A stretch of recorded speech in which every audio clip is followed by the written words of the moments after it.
وننزل كده بالكلاوي بتاعتنا تاخد الصدمه الجامده دي اهم حاجه في الموضوع، دي اللي تضيع الزفاره بحق وحقيقي. تعالى بقى وريني حد بيعمل الكلاوي بالحلاوه دي. الله الله الله الله الله الله. حبايبي احلى ناس واغلى ناس في الدنيا، عايزين تعملوا السندوتشات الحلوه دي، سندوتشات كلاوي بلدي محترمه على طريقه الشيف احمد الصعيدي، باسرع طريقه واحسن طريقه ومفيش زفاره وكل حاجه تمام التمام. تعالوا اقول لكم هنعملها ازاي. حبايبي احلى واغلى ناس، اول حاجه هنعملها في الكلاوي ان احنا نغسلها غسله كويسه.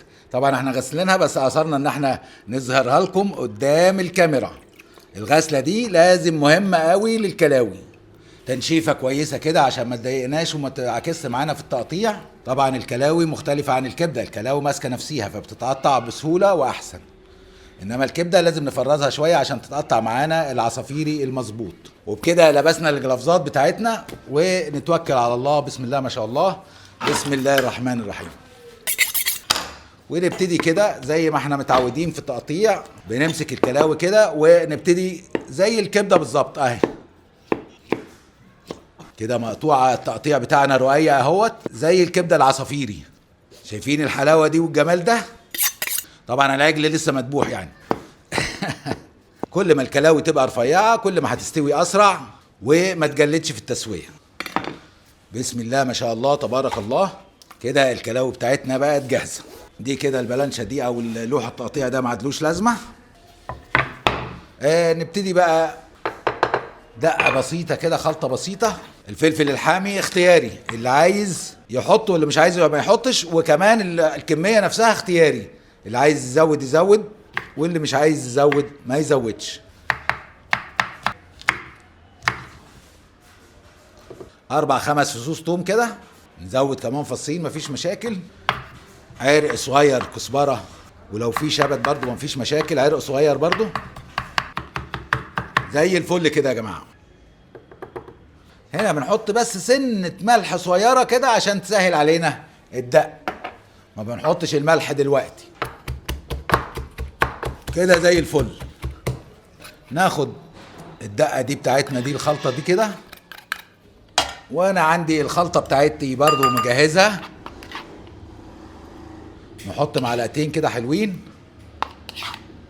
الخلطه دي عباره عن فلفل الوان وتوم وبرضو كزبره وشبت متقطعين، وكمان فلفل اخضر ومع شويه خل وشويه ليمون، وهنزود عصره ليمونه كده زي الفل كده، ومعانا كمان معلقه خل كده صغيره. كده بقى ايه الدنيا بقت زي الفل. ناخد نص الخليط ده نحطه على الكلاوي بتاعتنا، نقدر نسيبها في التتبيله بتاعتها يعني حوالي ربع ساعه كده تمام. وكده واحنا سايبين الكلاوي تتبل شويه، عندنا حته ليا حلوه كده هنقطعها كريهات معقوله كده عشان نعرف نشيلها، مش صغيره قوي. وطبعا احنا مجهزين طاستين على النار، في كل طاسه كده 3 معالق زيت. هنحط اللية بتاعتنا كده عشان تسلي بس وناخد الفلافر بتاعها مع الكلاوي. احنا بس منتظرين اللية تسلي الدهون بتاعتها جوه الزيت عشان الفلافر بتاعها، واول ما هتحمر جامد معانا هنرفعها من الزيت ونحط الكلاوي بتاعتنا. وطبعا زي ما حضراتكم شايفين بعد ما اللية كده سلت الدهون بتاعتها وخدنا الفلافر بتاعها او النكهه بتاعتها كده، هنرفعها وننزل كده بالكلاوي بتاعتنا تاخد الصدمه الجامده دي اهم حاجه في الموضوع، دي اللي تضيع الزفاره بحق وحقيقي.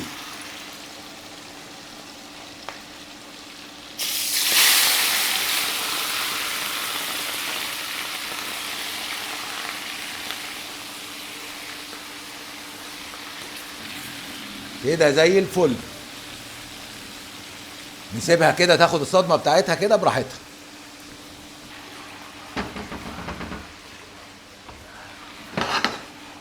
وزي ما حضراتكم شايفين كده بعد الكلاوي ما اخدت الصدمه بتاعتها هنبتدي نشتغل في الطاسه دي، نجنب شويه كده ونحط معلقه الدقه الحلوه اللي احنا كنا ركنينها شويه نفس الكلام في الطاسة دي.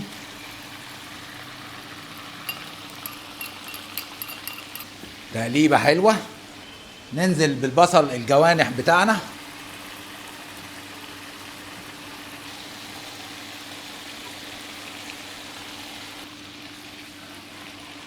بسم الله ما شاء الله تبارك الله. احلى كلام في الدنيا. البصلة بس تسوي كده نص سوا وننزل بباقي الخضار بتاعنا. احنا بعد ما اخدنا الصدمة بتاعة الكلاوي ممكن نسوي كله في طاسة واحدة، مفيش اي مشكلة. كده ندخل التسطيم بقى مع بعض. اللهم صل على النبي. بسم الله تبارك الله. بسم الله ما شاء الله. ممكن ندي غطا بس شويه صغيرين كده 3-4 دقايق وبعدين نكمل شغل. كده بعد 3 دقايق كده نرفع الغطا وننزل بالفلفل بتاعنا زي ما حضراتكم شايفين كده. تقليبه صغيره واحنا كده الكلاوي بتاعتنا استوت على الساندوتش على طول. اللهم صل على النبي. بسم الله ما شاء الله. بس احنا هنستنى بس الفلفل يدبل، لان احنا عايزين الفلفل يقرش في البق زي ما هو، بس ما يبقاش يعني مستوي زياده، يبقى له قرشه كده صغيره خفيفه في البق. فهنغطي بس دقيقتين، وقبل ما نغطي نتبل. اهم حاجه في التتبيله عندنا نطره فلفل اسود كده نص معلقه، كمون معلقه كويسه زي الفل كده، كزبره ناشفه ده اساسي بقى مع الكلاوي وده اختياري، شويه فلفل شويه شطه حمراء كده اختياري. بعدين يا سلام كده لو بشره صغيره كده من جوز الطيب.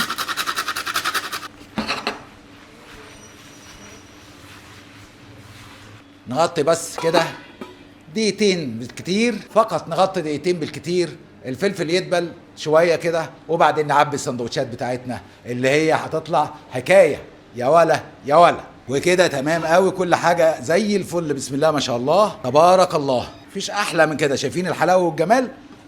تعالى بقى وريني حد بيعمل الكلاوه بالحلاوه دي. وكمان سندوتش بلدي كده. بسم الله ما شاء الله تبارك الله. ايه الحلاوه دي والجمال ده؟ ويا سلام على شويه الطحينه الحلوين. الله الله الله الله الله الله. البعض مننا بيحب الشيدر او بيفضلها، حتى الشباب الصغير نقدر نحط سلايس شيدر كده زي الفل، وبعدين نعبي عليه الكلاوي بتاعتنا. اللهم صل على النبي. اللهم صل على النبي. وطبعا اللي عايز من غير طحينه برضو يحط من غير طحينه عادي جدا. انا عندي غرض بقى كمان، لو عايزين تاكلوها مع مكرونه او رز مفيش خالص ما يمنع. طبعا انا قاصد اغرفها في الطبق ده عشان بس سبب واحد، ان انا اقول لكم ممكن تتاكل مع رز ابيض، رز بالشعريه، حتى ولو رز خلطه، وكمان تتاكل مع مكرونه حمراء. كل ده ينفع معانا مع الكلاوي اللي معموله بالطريقه الحلوه اللي انتوا شفتوها دي. وبكده نبقى عملنا لكم احلى كلاوي باحلى طريقه وباسرع طريقه مع الشيف احمد الصعيدي. بالف هنا وادعي لي. واوعى تنسى تشترك في القناه وتفعل زر الجرس عشان يوصلك مننا كل جديد، وكمان اتفاعل معانا في الكومنتات عشان نعمل لك كل اللي انت عايزه. وسلام.